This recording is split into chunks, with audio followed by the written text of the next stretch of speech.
Se applicassimo i costi standard nella sanità, sapremmo che avremo almeno 20 miliardi di euro all'anno di risparmi, il che vuol dire veramente una grande cifra che potremo dedicare ad altre attività. In generale, i costi standard applicati a livello nazionale su tutti i comparti, cioè se applicassimo la virtuosità del Veneto a tutta Italia, si risparmierebbero 30 miliardi di euro, che sono praticamente un terzo dell'interesse sul debito pubblico che noi oggi ancora sprechiamo invece di chiedere a alcune regioni che siano virtuose.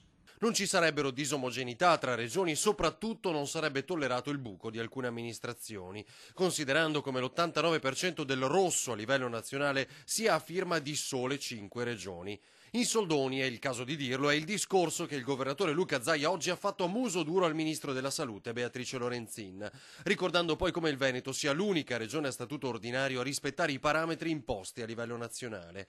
A Roma, infatti, il presidente del Veneto ha consegnato lo schema del risparmio in occasione del vertice al Ministero sull'ipotesi di cancellare il super ticket nazionale di 10 euro e tutti i ticket regionali. Ho invitato il governo a togliere il super ticket, quello famoso dei 10 euro, e di far togliere tutti i ticket regionali. Voglio ricordare che i ticket regionali sono applicati da quasi tutte le regioni tranne il Veneto.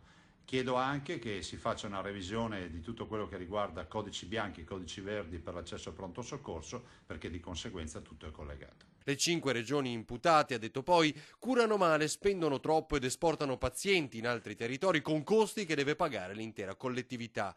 Usando il nostro metro operativo, aggiunge Zaia, il Paese potrebbe risparmiare 1 miliardo e 350 milioni di spesa farmaceutica, 4 miliardi sui costi giornalieri di ricovero, 1 miliardo e 400 milioni sulle gare d'appalto, 800 milioni sulla gestione dei ticket e ancora 17 milioni di spesa per il personale utilizzando la gestione informatizzata.